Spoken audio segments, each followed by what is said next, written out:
I don't know why nobody could answer this question for you, everybody knows this. So, you went to Vipassana, that means you must just shut up and do it, not ask this question, that question. You know what is my handicap? You want to know?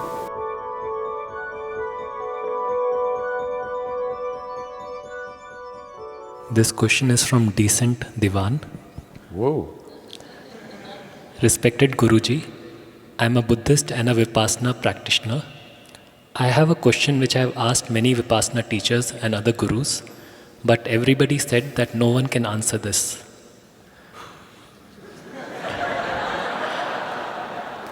In one of your video you mentioned, and also it is said in Buddhism, that rebirth is due to our unfulfilled desire or karma. I accept this, but then a question arises. Let us suppose I took birth for millions of times because of my karma desire, but before my very first birth, there was no body, no mind, karma, desire, or nothing of me existed. Then why and how that very first birth came to existence?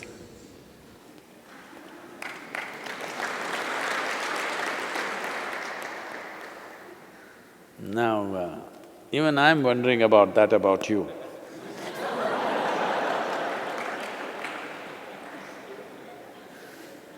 Well, now you're a decent guy, I'm like this, what should I…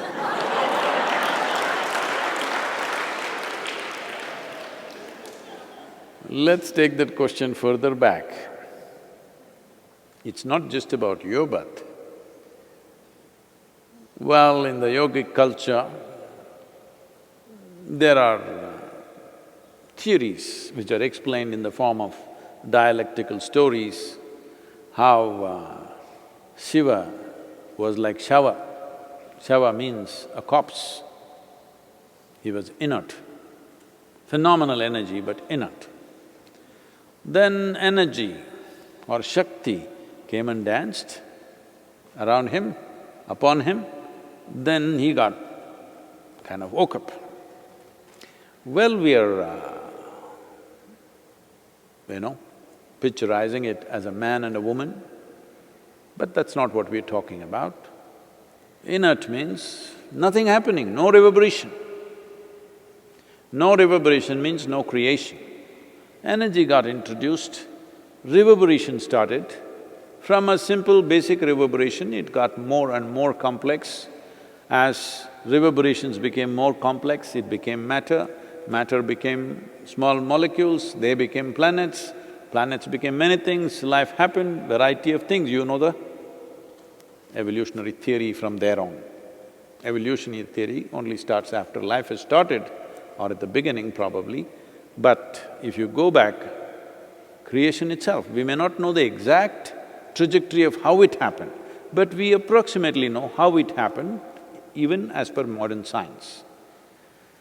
So in the modern scientific parlance, the same thing is said today that if you apply energy, not even into it, just around it, suppose you create vacuum in a container and apply energy not into the vacuum, just around it, virtual protons and virtual neutrons will erupt.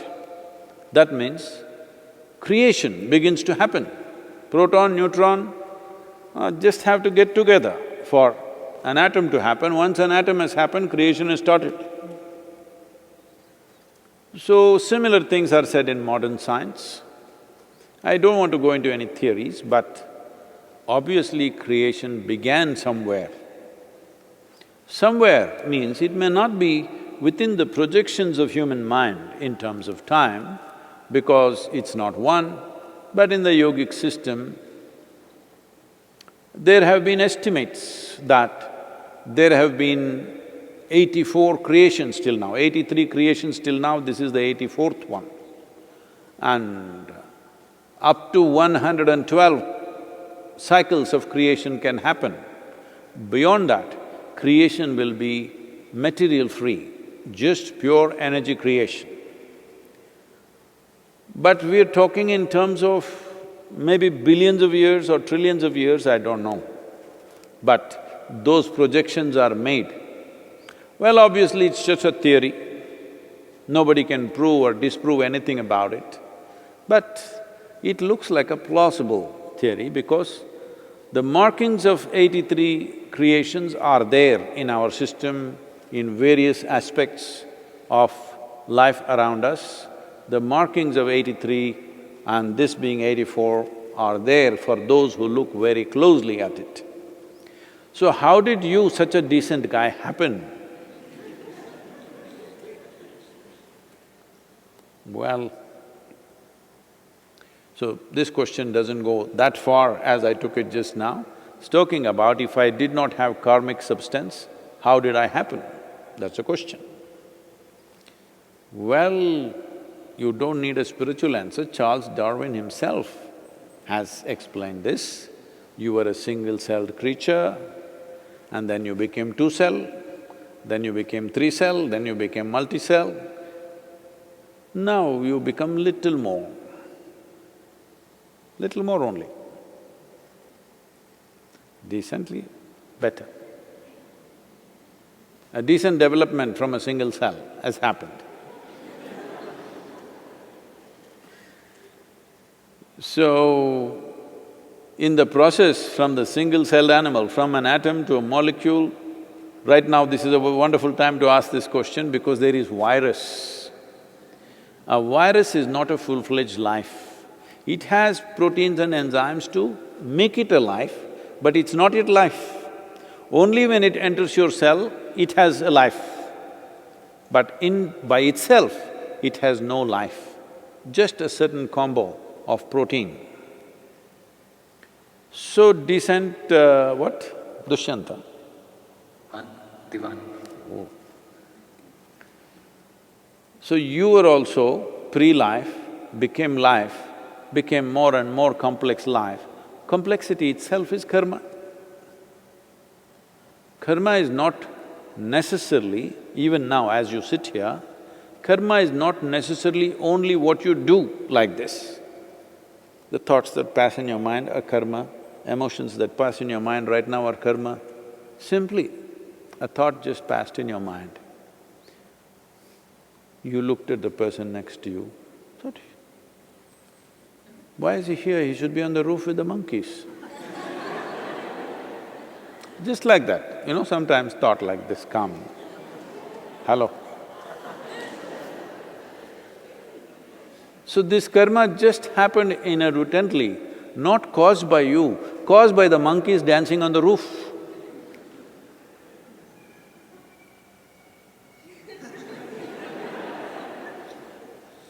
So, because monkeys came there, you looked at this guy. At a certain angle, he looked a certain way to you. Maybe it's the lighting, maybe it's the way he sat, maybe something, and a thought came and went. Now you performed a karma. That somewhere you look at another human being and you think he's a monkey. Now this won't stop here, do you understand? Now you looked at him and thought you're a monkey. Tomorrow, we changed your department and you're in the monkey department.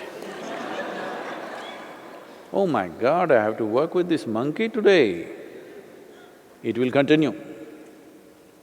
And if suppose the situations are placed like that, he is in charge of the department, you have to work under him.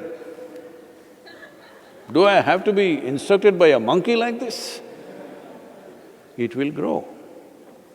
And this is how you became a racist. All right? Because initially it's just a passing thought. Then depending on situations, how they corner you here, there, slowly it multiplies. This is even happening to every other creature. So gradually, karmic substance builds up, becomes more and more complex. Well, clearly, evolutionary sciences are telling us the initial human beings were very simple, half-bent human beings, very small brain, they couldn't think much, they just survived like any other creature. Everybody knows that, right? So from there you built your karma. I don't know why nobody could answer this question for you, everybody knows this. Maybe they thought you are not worth answering. Because I am such a fool, I don't think anybody is not worth answering. Because I don't think any question is not worth answering, I'm taking all kinds of idiotic questions from all over the world.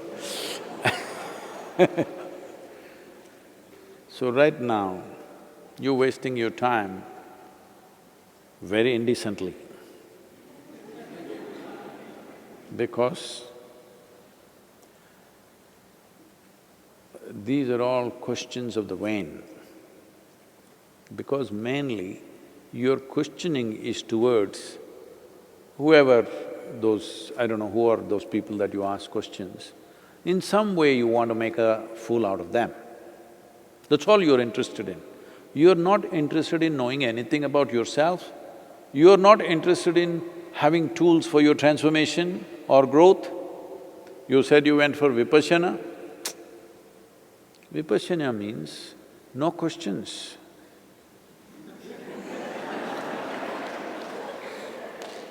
Simple instruction, just do it, do it, do it and do it. Because that is a process which demands perseverance as the greatest quality.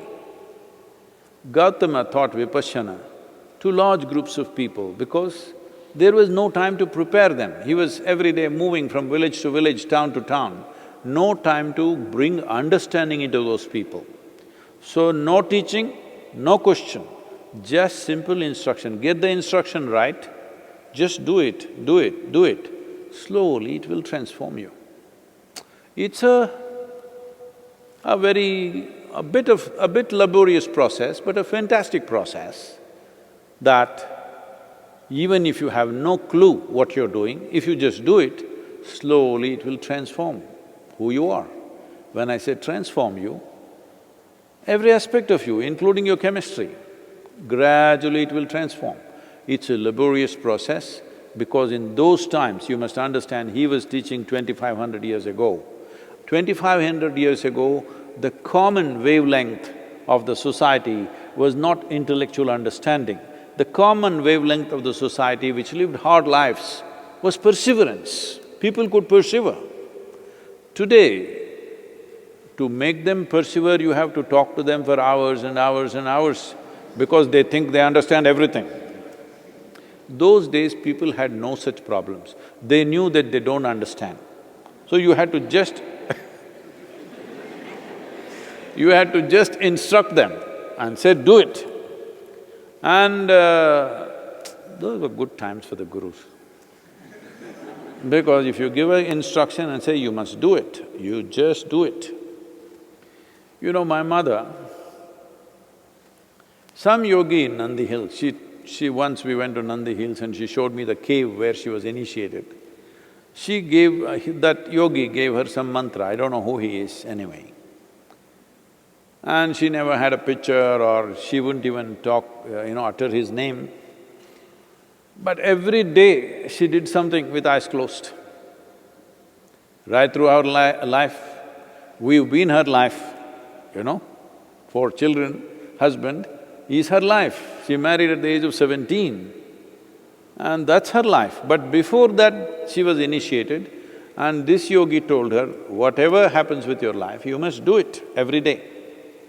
Every day she is doing something with her eyes closed. We say, what are you doing?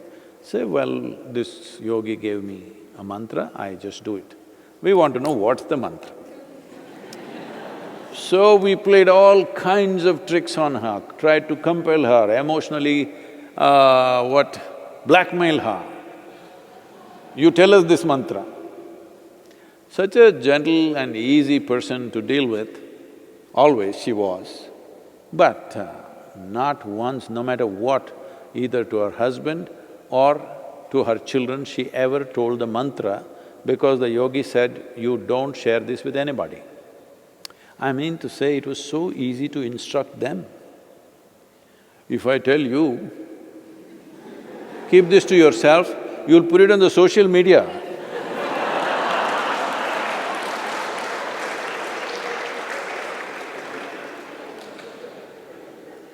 So, because giving instruction was very effective and simple, In the previous generations, especially 2500 years ago, Gautama chose this path. No understanding, no teaching, obviously no questioning, just do it. Only to those who gathered around him, who traveled with him, who were in close association with him, to them he taught shunya because that needs understanding. Without bringing substantial understanding, that won't happen. So you went to Vipassana. That means you must just shut up and do it. Not ask this question, that question, because that question or the answer will not in any way add to your practice. The practice has been designed in such a way, irrespective of who you are, if you do it, it will work. It's just that it's a bit laborious. You have to do it for hours every day, for a long period of time. But it will work, it's a fantastic device for those times. Even now it is for a whole lot of people. So, don't waste your time. The decent thing for you to do is, if you're here, I don't know where you are, if you're here, take instructions and just do it. Otherwise, stick to the Vipassana and do it, one way or the other. Take one forward step. Rather than standing in the same place and looking all over the place, it won't add to your life in any way. It's just that in foolishness you will think you're smart by gathering these things. Maybe now I've said what I've said, you will go and tell somebody else, you know what Sadhguru said, this is what it is, even he doesn't know.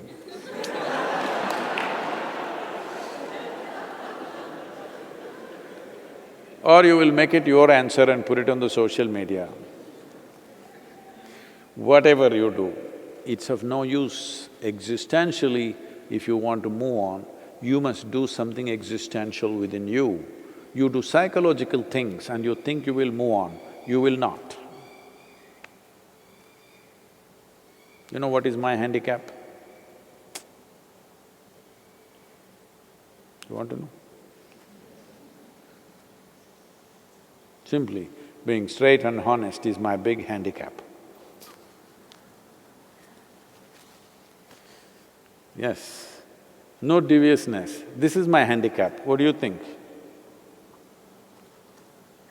Tell me, Sadhguru, it's not a handicap. Hey, some of my advisors think this is a handicap, I'm too straight and blunt about too many things. But that's the way I will be. If you don't like it,